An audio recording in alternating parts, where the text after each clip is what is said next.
Hi,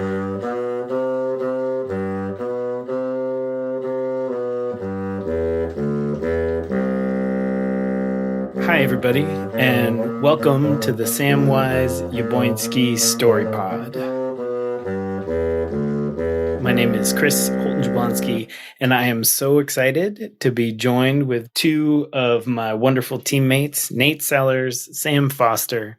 We're going to be bringing you stories every week, and stories are near and dear to my heart. Some of how we learn, how we grow, core to who we are and how we are at First Church. And so, yeah, I'm really excited. So welcome, Nate. Welcome, Sam. So good to be back together. Hello. Yeah, good to see you. And our first story is one of my favorite ever. It's an old story from the Buddha. And it starts with two people walking in the jungle. And they're walking in a part of a jungle that they'd been to before. And they sort of vaguely know in the back of their mind that there's tigers in this jungle, but it's a beautiful, beautiful day. And it's a beautiful part of the jungle. And they're very much in love and very excited to be on this walk together when all of a sudden, one of them steps on a twig and it snaps very loudly. And they hear a growl behind them. And they realize that they've woken up a tiger. And then sure enough, they see a tiger jump down from a tree right into the middle of the path behind them. And they start running. And they're running as fast as they can, far, far into the jungle, far out into a part that they'd never been to in the jungle. And sure enough, the tiger is gaining on them and getting closer and closer. And so they run faster and faster until they run out into a clearing and they look at each other and they realize they've run off of a cliff. And they fall and they're afraid. And they both reach out their hands at the same moment and they grab onto the same huge root growing out of the side of the cliff. And they're safe for a moment, dangling from their hand, holding on to this root. And they look down below, far, far, far below, a horribly long distance. There are tigers below, looking up, waiting for them to fall, thinking of how delicious they would be. And they look up and the tiger who had been chasing them reaches its terrible claws and huge muscular arm over the side of the cliff, swiping down at them, but they're far enough down on the cliff that he can't reach them. Tiny little droplets of spittle from his fangs fall near them. And they see the tigers below and the tigers above.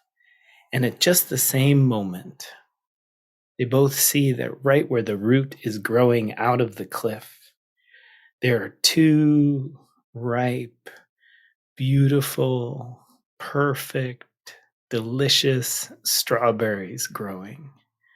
And with the hand that's not holding on to the root, they each grab the strawberry, gently pick it, and slowly put it into their mouth.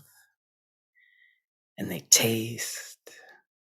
And the strawberries are delicious. And that's the end of the story.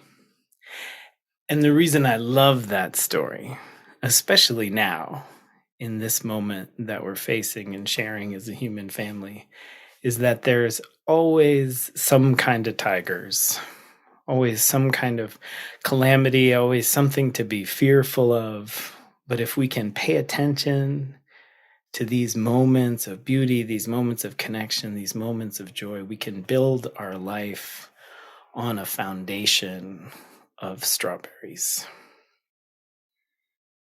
I love that story. I love the strawberries. I love the tigers. That's so cool.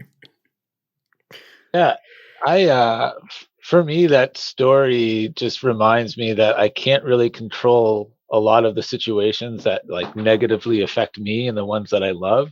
So just being aware of the sweetness, whether it's like a quiet moment or the coffee I'm drinking or something like that, really helps me survive the day to day when I feel like I can't control what's around me. Yeah. And I think that's such a beautiful, beautiful story. I love it.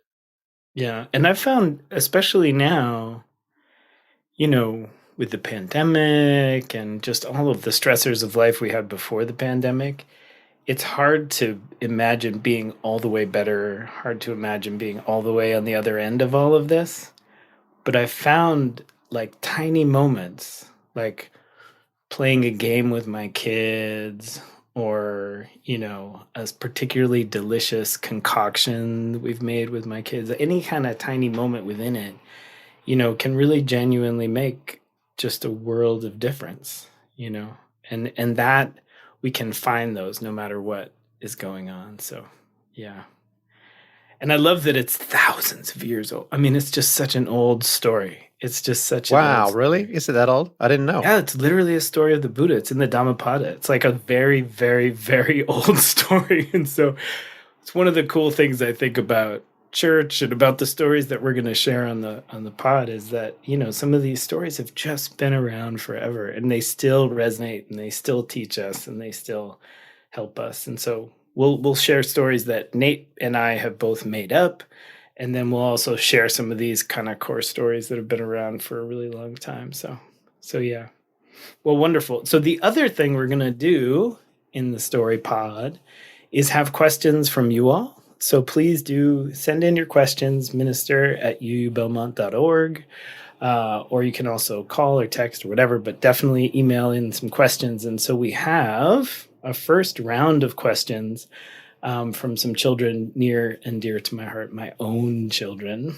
And Benjamin, my 14-year-old, was wondering, for Nate and for Sam both, what is your favorite movie? And I know it's a complicated question because you so love movies, but particularly favorite movie, or one of them for adults, but also favorite movie for kids. Wow, that is a really tough question. I would say that my new favorite children's film or movie is The Mitchells versus the Machines, and I think that's a film or a movie that a lot of kids have been streaming during the pandemic, and it came out at just a great time. A film about family coming together in a really difficult, crazy situation when the world is basically ending, and they're able to rely on each other's strengths and just like make it through, not even make it through and just like survive, but bond through this chaos. And I think the message of the story, which was even being done before the pandemic, and it just means so much more now.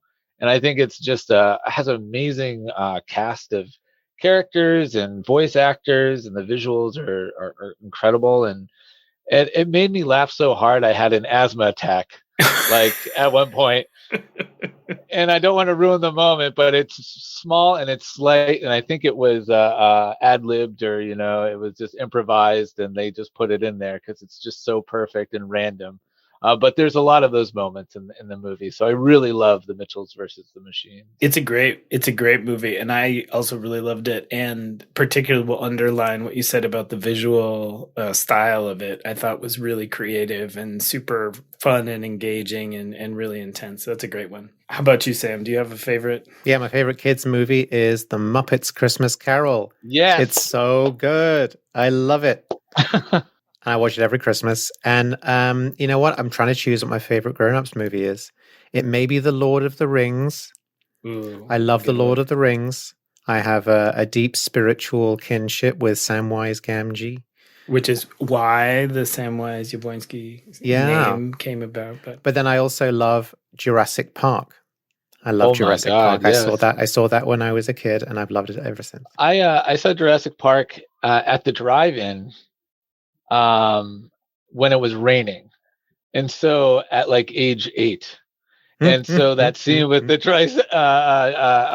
Tyrannosaurus Rex was just, it was surreal. Let's just say that. And so I have fond memories of that film, and that's such a classic. That's great. Well, thank you, Benjamin, for the question. And everybody, please send in questions for the mailbag, and keep listening. More stories are on the way. But we're so grateful for all of you, and so grateful for this community that we're building. And in this home stretch of the pandemic, know that you're not alone, and know that we're all here for you, that Nate, that Sam, that I, that all of the staff and all of your community cherishes you and loves you. And yeah, we'll be coming back with some more stories real soon.